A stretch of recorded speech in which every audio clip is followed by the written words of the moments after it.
We've talked to artists who always knew they wanted to be artists and others who had no idea that they would become one.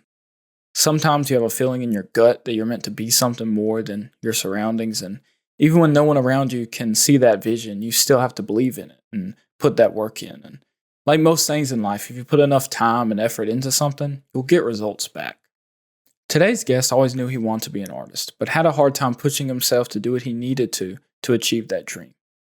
It was one day that life hit him so hard that he finally realized he had to change his life and chase that dream to make it a reality. Welcome to the Myers Rule Podcast. I'm your host, Jacob Johnson, and this is episode 10, Ben. My name is Ben Avlis. I am from a little town called Fall River, Massachusetts. It's about 20 minutes outside of Boston and like a suburb city kind of thing. It used to be the textile pioneer times during the late 1800s of America. Lizzie Borden, actually, if anyone knows about Lizzie Borden, the murderer, the supposed murderer that killed her parents. Again, not officially said that she's a murderer, but it's that was the story. Ben has been living in Fall River since he was born, and he still runs his art studio out of an old mill within the city. So what was your childhood like? What did you and your friends get into in Fall River? Growing up here, I always had a lot of friends. So there was always something to do. Like we were big video game kids, so we always played video games and whatnot. But ever since I can remember, when I was even a baby, I mean, my mom has told me, and I have photos of it to prove it, of how I would just draw constantly. Like that's all I've ever done. It's all I've ever wanted to do. And especially with my friends, where we would kind of make these like comic books throughout school, making fun of ourselves and putting other students in it, and we would make up these storylines and pass them on throughout classes. So like I would only draw 5 panels, pass it to a friend. He would draw the next 5 panels in his class, and then the next class you'd pass it to another friend, and so on and so forth. And at the end of the day, we would look at this comic book to see how many different editions that we all did and just crack the hell up. And that became the norm throughout school all the time. So growing up, that was always a part of my life, was some kind of comic book thing. Like, always making cartoons of each other and making fun of stuff. Comics and cartoons definitely still have an effect on Ben today, as his art still has that comic book wacky feeling to it, no matter what medium he works in, whether it's drawings, paintings, whatever. Do you still have any of the comics you and your friends would make together? I have, I want to say like only 2 or 3, but there's a friend of mine that was a big part of this. That last time I had seen him, he surprised me by showing me this bag of, God, I want to say it was over 100 of these comics. And he's like, I kept almost all of them. And I was like, oh my God. And I was going through these and I couldn't believe it. I was astounded that he kept those things. And, talk about the ultimate time capsule. Holy crap. And growing up, was your family supportive of your art, or how were they? That's interesting because they always were. Like I was always told like I was good at what I did, and they always complimented me. Always. Like I was never discouraged to do art. But growing up, again in this town, and for a lot of people, like it's probably the last thing you'd want to tell someone to do growing up here is to become an artist. You'd want them to probably get a better job, which my parents always encouraged. They always wanted me to be more stable, which I totally understand, for the sake of my survival. So I wouldn't have to worry about struggling as a struggling artist because, it's not very well known here. Like that's a New York thing or whatever, as people would say.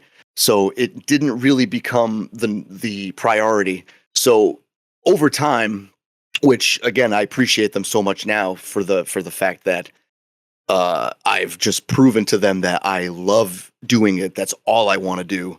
That's all I'm going to do. And they've given me nothing but support now. So again, it was just tough for anybody, even my other friends that were good artists and stuff. It really wasn't pushed even by their families. It's just only because of they want the best for you. And sometimes the best for you is a 9 to 5 Monday through Friday job. You see this a lot when it comes to making an art career. And it makes sense. It's hard to make a living in the art world, especially back then when you didn't have the online resources you have today. But that's the hard part about life. It's how do you turn what you love into an income that you can live off of so that you can enjoy every single day of your life? I wasn't very good in high school. I was always an A B student all the way up to middle school. And then middle school, I started becoming a C student. And then once I got to my high school, I just became pretty much an F student. Yeah. Not because of I didn't understand the work. I did. I just the school was so big. There's like 3,000 plus students in this school. So I went from like these small schools to this gigantic like city of a school where you weren't really focused on as an Yeah. individual. It was like, which is understandable because these teachers are dealing with so many kids, and so the system was like so overwhelming for someone like me, where I just kind of slipped through the cracks. It's not that Ben wasn't a smart kid. He was. It was just a fact that he had to struggle so hard to pay attention. What was it that made it so hard for you to focus, do you think? So like I always knew I had very bad attention. Like I could not keep my attention for the life of me, especially when it came to being a teen. Hmm. I just, if I'm not interested in it, I could not absorb the information. So I noticed in high school specifically was because of the energy of the teachers was just totally different.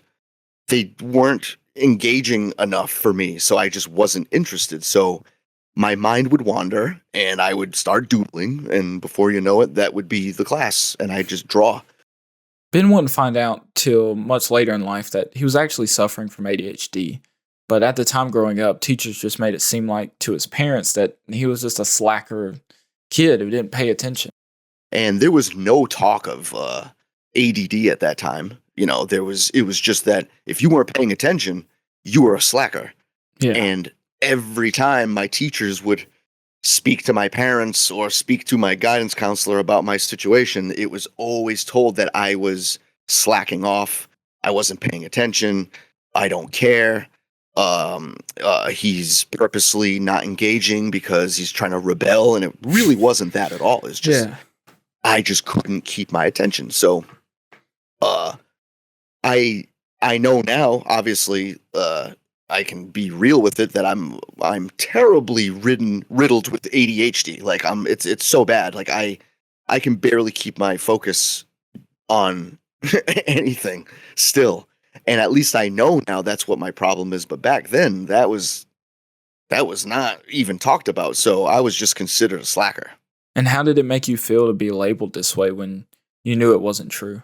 I knew for sure that every time it was pointed that I was a slacker or could have gave a damn, I knew in my heart that that wasn't true, and I try to explain that, and I would always say like, you don't understand. I can't focus. Like it's not that I don't care, but it's making me not care because I can't focus on this. These teachers could, I only had like I want to say 3 teachers out of the 4 years that I was actually engaged with. Like I could actually listen to them and absorb the information only because they were interesting to me. And like for instance, like history, I never cared about until it was my senior year for a specific teacher that just knew how to talk about history just right, that it made me pay attention. And out of all the classes I got a B.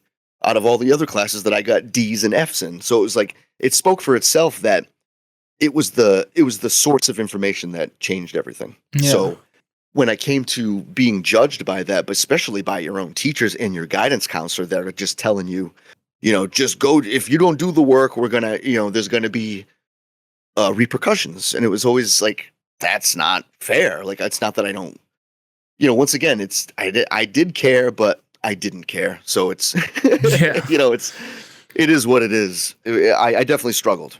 Being told he didn't care or that he was a slacker ended up having a reverse effect on him. Like when you tell a kid he shouldn't do something, so he wants to do it even more. Ben was able to graduate and then went on to university. He signed up to take graphic design, which seems like what most artists take when they go. I think it has to do with it being seen as a more creative field and a way to have a steady job and income off of, being creative. Of course, it wasn't too long before Ben just got uninterested. And I mean, in reality, he didn't even want to go to school to begin with. So, of course, he wasn't interested. I would have rather worked or went and did art on my own kind of thing. But once again, it wasn't really enforced. So uh, school was pretty much, I had no choice to go to college. So, and I chose graphic design as my only option there. That my family said that when you go, you got to pick something. So I picked graphic design. But the issue was I never got to do the artwork. It was just liberal arts. So it was biology and math and literature and all this stuff. And I had one drawing class, and it was only once every week, I think, compared to all the other classes where I had them all week. And it was just like, this sucks. And I just went from one thing that I barely made it out of from high school, and I'm going into a whole other thing that was the same stuff. So I couldn't focus, and I pretty much failed. And as disappointing as it was to my mother specifically, that was tough. But I survived, and I'm glad that I didn't stick through it. Honestly, I wouldn't turn back. Well, now that Ben was not going to college, I was interested to know what his plan was. How was he going to turn his art dreams into a reality? While I was at that first semester, I had already had a job at CVS Pharmacy, which is like your basic pharmacy chain. So that was my very first official on the books job. So I did that for, I want to say, a year. So I was doing that in the meantime when I ended up dropping out of school. So I just focused on working full time, had a girlfriend full time, pretty much just like that whole, we both graduated together and we're just looking forward to the future kind of bullshit. And I knew during that whole time that artwork was always going to be the thing. Like ever since I was a little kid, that's what I would say. It was always something to do with art. I was going to be in art. I was going to be an animator or a comic book artist or something involving in it somehow. So that was always on my mind while I was in the downs, I guess you could say, of being bummed out while working in that shitty job and just being like, you know what, I want to be an artist. But sadly, even the girlfriend and the family of the girlfriend were just like, artwork, like that's what you're gonna do? You can't do that for a living. Like you can't do that. Like you got to get a job. And it was always like, okay, but I do have a job and this is good enough for now. And of course, that's not good enough for the future of a family and all that shit. So it was like, okay. So once again, it was always the struggle of trying to believe in myself, of like, I'm going to do art and I don't care what anybody says. And how was the support from your family at the time? No, not at all. Because to speak for them on this part, which I totally understand, is I wasn't showing any form uh of drive to doing art. That's the other thing, is that it was in my head and I was doing it on my own. Like I was doodling and I was drawing, but I didn't have a true focus even for myself. So that's why I'm sure I didn't get the fullest of support, because I wasn't proving it even to myself, never mind to people that did care about me. That's the thing, they cared. It's not that they were doing it to be mean. They just wanted the best for me. And obviously they wanted to see me succeed and if I had to choose something mediocre compared to unique, then they would rather see that. But I knew the struggle would be real if I tried. So once I did decide to fully go for artwork, which took a long time, my life changed completely. Like still to this day, it changes almost every day because of just following the art, While he was working his day job at CVS, Ben and his girlfriend of 4 years would break up. This would end up being the first time he had to deal with real heartbreak and realizing for himself that not everything will work out and he needed to try harder at what he loved, and that was art. My brother, again, is 7 years older. He had a studio space that he had a band in, and it was like this big mill, like this old abandoned mill that was just turned into practice spaces for bands. And he had this space there, and I went there for the first time knowing about this place for years and years. So I finally got to have access to this, and as soon as I walked in, I was just like, whoa, and artwork everywhere, and musical equipment and shit, and the vibe of people that were hanging out was amazing. It was just all these different kinds of people and music. It was just it was incredible. Changed my life completely when it came to having a new circle of culture and everything. So I started to realize at that moment that not only did I have that drive to be like, I'm going to be an artist, but I was surrounded for the first time by others just like me. There was artists, there was musicians, it was everything. At this art community is where Ben would meet one of his lifelong friends and still studio mate, Sean.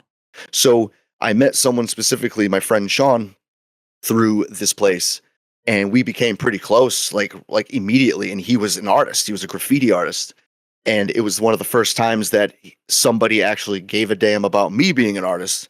So I would draw and do stuff while I was down at this practice space, or whatever, just by chilling. And he'd always be like, "Hey, like checking out my art and whatever." And I looked up to his art. That was the thing. I really respected what he did, and he would look at my stuff and be like, "Yeah, you should try markers, you should try paint, you should try whatever." And he was the first person ever in my life to actually encourage to try other things and actually consider me an artist. And I'd always tell him, and I don't know why, and I'm still always like confused of like what my attitude was towards this, but it was just like I didn't like I wanted to be an artist, but at that time I felt like being called an artist was not good. Like I don't know why. It was just like, no, I'm not an artist yet. And he'd always be like, come on, dude, snap out of it. You're an artist. Pursue it. Like, get over yourself. So for those years from, God, I want to say the solid 6 years of us hanging out down there, my art skills just got better and better. I started really focusing on it. While his time was great for Ben, and it helped him grow as an artist, it didn't do much in the way of helping him make a living off his art. Ben tells me that this was mostly due to him only focusing on the love of the art and the craft and not so much the business side of things and trying to make sales. So Ben had to face reality and soon get a new job, which would end up consuming most of his life. So sadly in 2005, actually, it wasn't 2006, it was 2005, I became a fucking mailman. And I did the postal work to just it wasn't for me. It was for everybody else to just prove that, look, I'm going to be okay financially and don't worry about me. And artwork became on the back burner, like even almost forgotten. Like it was, and I still think of this to this day of like, holy shit, I can't believe I'd let that happen. And I just focused on being a mailman, and that was it. And how did you feel while working at the post office? Oh, I felt like a complete drone. I felt like I was part of this insane system because it was great, but also so strange when it came to how it was run. And at that time it was different too compared to what it is now, from what I've gathered, because I still know some people that work for the post office and a lot has changed, but at that time was just so strange. And I loved being a mail carrier. That was my favorite, was walking the beat pretty much and just delivering mail on your foot. It was amazing. I love those days, but those days weren't guaranteed. You were just moved around so much. Like I'd be all over the place and you were, I was a casual carrier, which it was called at the time, which you only earned like the minimum, and you'd be working like 60-hour weeks. And it was just, it was like, and again, I didn't want to be doing that in the first place. I was only doing it because it was good money and it was looked at as though it was good. It was like, oh, look, he's got a federal job. Like, that's cool. And didn't mean shit to me, honestly. And it still doesn't mean shit to me when I look at it. It was a great experience for doing the mail, but I wasn't pursuing anything that made me happy at all. It was all money and no happiness. Ben would go on to tell me how he ended up leaving the post office. Basically, the whole time he was working his ass off to be promoted, they sort of kept moving the goalpost, so he would always end up having to spend more time trapped in this sort of new guy training period. So after they added another 6 months before he could take the test to get promoted, he had had enough. He was feeling underappreciated and realized he was putting all this time and energy into this job he didn't even want. So he decided he was going to put in his 2 weeks and chase that art once again. something literally snapped in my mind of going, you already knew, like a voice was telling me, you already knew you weren't supposed to be here. So what the fuck are you doing? Don't worry about it. Just get out of here. And it was that easy. And I felt so relieved. But to this day, there's moments that I go like, I don't feel guilty about the post office. Again, I don't care about that. It's just there's moments where I go, what the hell? Holy shit, that took like some guts. And I sometimes wish I had those guts for other things, you know? Ben then set out for California to get inspiration, get his mind out of this rut, and to create more art. I looked at my funds and I had like a few $1,000s saved. And I decided because I had a friend, the same friend I had mentioned before that had all of those comic books saved. That exact friend had moved to California about 4 years prior to that. So he had been living there and had always offered me a place to stay. So if I ever wanted to visit California, he said, "Come on down. I'll stay as long as you want, whatever." So in that moment, I had talked to him and said, "Holy shit, dude, I had just quit the post office." And he's like, "What? Like, oh my God, what are you going to do?" And I was just like, "Well, I don't know if you're still interested, but is it cool if I come down there?" And it hit me like again, like a ton of bricks was just like, I'm going to take like a sabbatical and just disappear for 3 months and work on artwork. And that's it. I'm just going to take 3 solid months. I offered myself like $1,000 a month to live if I had to pay rent for him and all this stuff. I budgeted and everything. Went there to pursue my art again, and I knew that's what I needed to do. And he 100 he was like, "Yes, like whenever you're ready." So I want to say, 2 months later, I went to California. And what was California like once you got there? So I went there. It was a place called Burson, California, which is a very off the grid kind of town. Um, it's like I want to say a half an hour away from everything to an hour. So if you wanted to go food shopping, like you're in the middle of nowhere. So it was awesome. I was like, man, this is what I need. Like I went from city to nothing, and I just needed that for my head.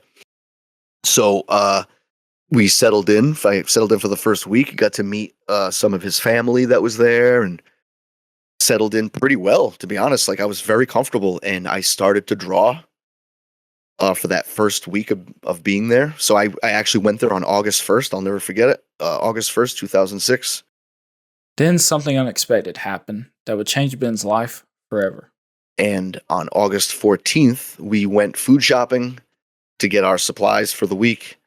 And on like a main road that was about, I want to say, minimum speed limits, like 60 miles an hour on this road. My friend had pulled out onto this road not paying attention, and we got T-boned by a car going about at least 50 miles an hour. T-boned us, and I woke up to a car smoldering. The car was burning, not fully in flames, but I woke up just confused. Not know I was a passenger seat, and I was pulled out of this car by a pedestrian, telling me that I was injured. And I looked over to my friend who was driving, and he was completely out, snoring, blood pouring out of his head. And I'm like, oh my God. Like I just, my life changed completely just from that moment. And my legs were completely covered in blood. I couldn't feel them at first I could walk, but I couldn't feel them. And I remember getting laid down on the road and just staring at this car. And they had the, what do you call it? The Jaws of Life machine, this big like claw that they used to pry open the door to get my friend out because they were saying that he may not make it. And I was just like, oh my God. And it just this reality of what's happening, thinking like he's going to die. I don't know if my legs are going to be okay. And I looked over to the car that had hit us. It was an SUV with a family in it.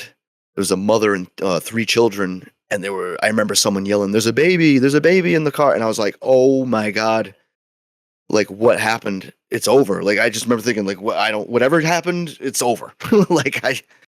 But luckily my friend survived and everyone was okay in that other car, including the baby. And I had to be flown by a helicopter because they were concerned about my legs and my head. And ever since then, my life has been different. Like, because again, I went out there to focus on something good, and I couldn't have expected that. I mean, but that's what life's all about. And I'm so grateful that I'm almost glad that it happened because it changed my life for the better. It's like to this day, as much as it didn't physically, I'm dealing with issues to this day, but um, it changed my life for the best. I think for appreciating things. And what happened after that? Did you return home, or were you? How long did you have to stay in California, recovering? So I was put in a helicopter right in. I can't remember the town that we were in, but it took about and a half an hour, I think, was the helicopter ride. It was a long ride. I remember it took a long time. I had to go to I think it was Sacramento Hospital, which was very far away to where we were. So I was rushed there.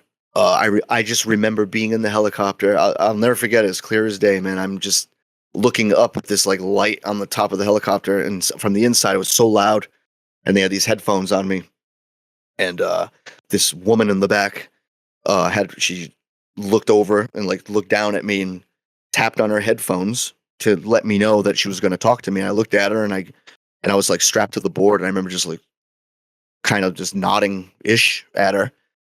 And she's like, "Hey, are you okay?" And I could hear her through the speakers on the headphones.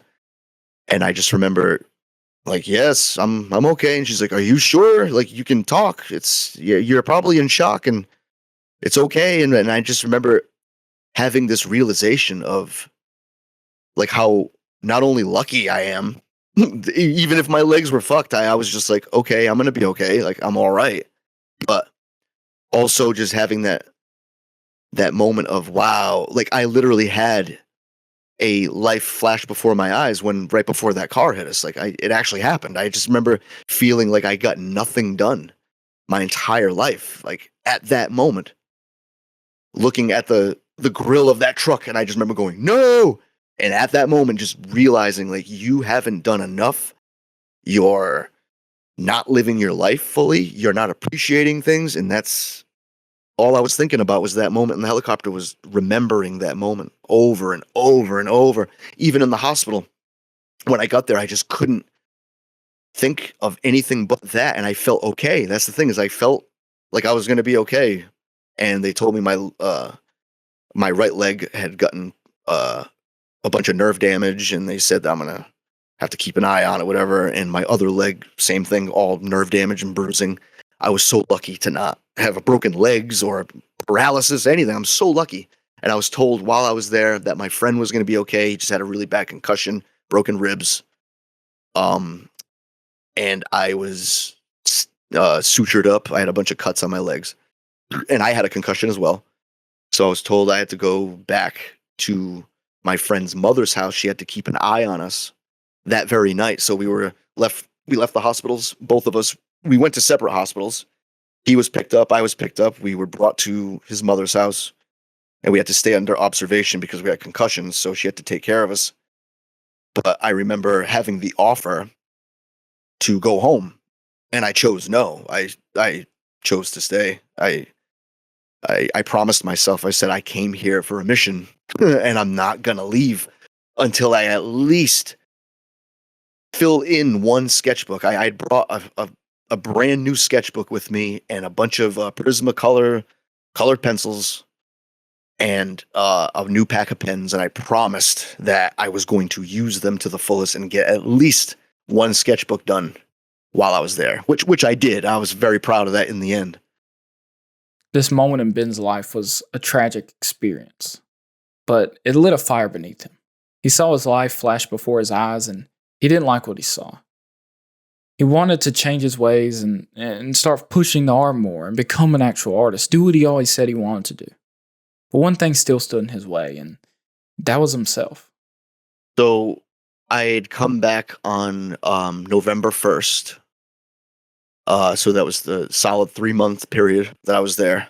Um, Came back with almost like a sense of, I don't want to say like it was enlightenment, but also a feeling of self-doubt 100% of that, even with that vision that I had, and just that feeling that wouldn't go away, and I just couldn't stop thinking about it. Even with that, I still had that fear of self-doubt that I couldn't do what I'm supposed to do, that I'm not good enough, and that it's going to take a lot of work, uh and no matter what, no one's ever going to respect what I do, and just coming to that realization of like, shit, I still want to do this, but if my life is this short and this precious, like, which path do I choose? Do I choose what I love with a huge risk of failure, judgment, and whatever, or do I choose the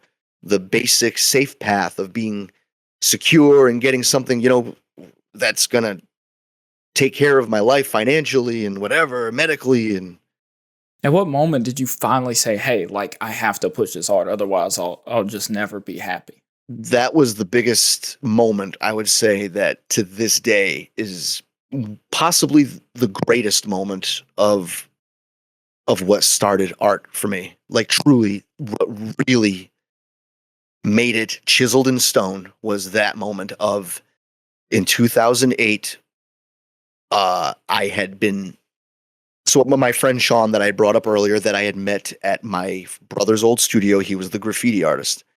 So I had been hanging out with him solid ever since that moment. So throughout those years, I would hang out at his house and we would do doodles together. We would draw all the time. I'd be drawing something ridiculous, something funny, but it started getting serious. We started getting more into it and more passionate, and he would drive me as much as I would drive him to make these creations. So we were also making videos for YouTube. We were trying to like make like parody videos and fake music videos. It was fun shit. Like, we were just having a blast. So we wanted to get a space like my brother used to have. So we decided, my brother and Sean and myself, we all went together to look for a space to get for video and art. And over a few months, we finally were offered a space that to this day I still have, in an old mill, just like the old place, but it's like an old 1800s mill. It is where the textile shit began in Fall River, so it's got all this energy and history to it, which is amazing. And I've had it ever since, and we've been here creating since that moment. So that day when we got the studio changed my life completely. Sean's constant support for Ben and helping him push the boundaries of his art and to focus more on it. That's probably one of the biggest reasons Ben finally got out of his own way and let the art take over. My friend Sean, once again, credit to him for telling me to paint. And I'd never painted before, ever. And he'd be like, "You've got to try paint. You got to try paint." And I was always afraid. I don't think I'm good enough. And he's like, "Dude, just fucking try paint." And he gave me a bunch of his leftover paints and some brushes and said, "Just do it. Here, just do it." And he gave me a canvas too. He's like, "Just do it." I was like, "All right." And I went home and I thought about it all night. Like, should I fucking attempt this? I don't know. And I can't believe I was like so afraid to put paint on a canvas. It made no sense. And then when the next day, go into that studio after work and just being like, okay, today's the day. And I started painting, and that was it. Changed, another moment that completely changed my life. And how did you and Sean start to monetize the art that y'all were making in the studio? I am, and I'll claim this for myself, I will take full credit that I am the worst businessman on the face of the earth. I dislike business. I don't like trying to sell. It's awful. Like, and I know that's crazy to say. It's nuts to say, especially as someone that's trying to sell their artwork. I still have a huge sense of guilt whenever I try to sell something. I want people to have my stuff so bad that I get to moments where I'm willing to just go, "Well, what can you afford? Because I want you to have it if you like it that much." Instead of going, "Hey, give me $1,000 for this painting and that's it." I'll end up going, well, all right. If you really love it, then if you got 200, okay." So between me and Sean together, we were not the best of businessmen. So we had to figure out a way to not make money just on the artwork, but to help others. Like we were all about trying to unite other artists together so we could all make a buck. And like you're doing for the artists now for this podcast, it's the same idea. What we were trying to do then to unite, to be a third party, but a symbiotic version of that. Like to be like, we're part of you as much as you're part of us, so we can help one another. So that became the main focus, to help us make a buck, but also to expose ourselves and other artists. So that became the Millbilly Art Studio, which we formed, which this was the building. We formed this group. It was just him and I.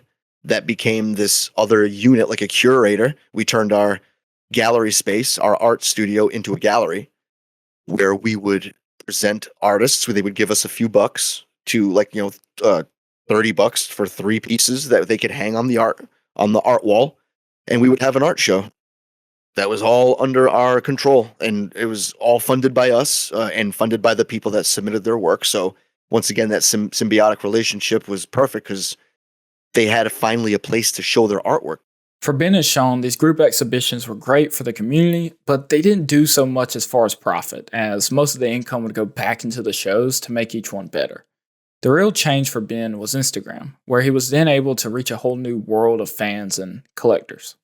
Things started really popping off on Instagram. So I was always told to sign up for Instagram. I am not a social media guy. I literally detest it. I only use it for what I have to. I feel so bad sometimes where I don't check it for like a week.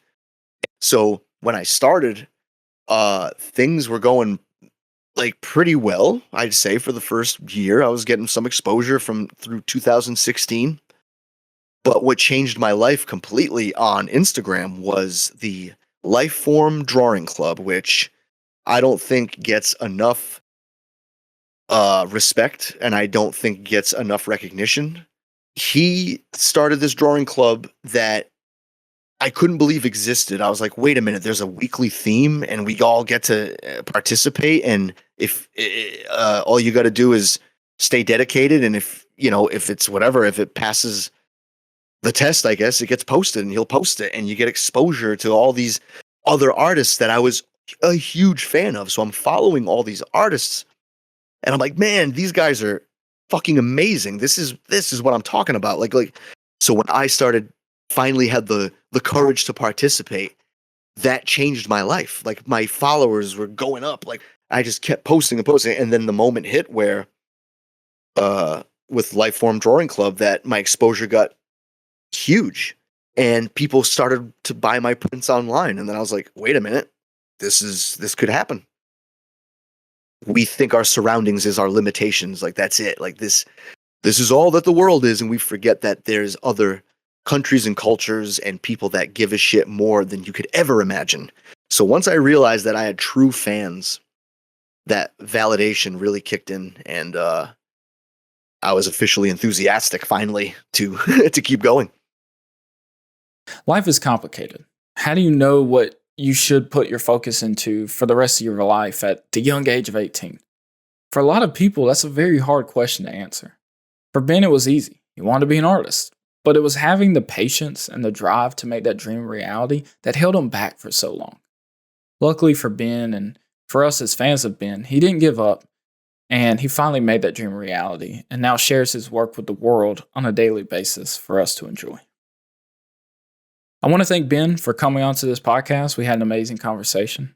And if you, the listener, enjoyed this episode, please share it with any friends you think would also enjoy it. I have a lot of extra conversations from these episodes that I think are interesting, but just didn't make the final cut. So if you want to hear more interesting clips and conversations, head on over to our Patreon at patreon.com/myartisreal and consider donating. By signing up to the Patreon, you'll be helping me continue to produce this podcast and to improve it as we go along. This is the My Art Is Real podcast, and I'll see you in the next episode.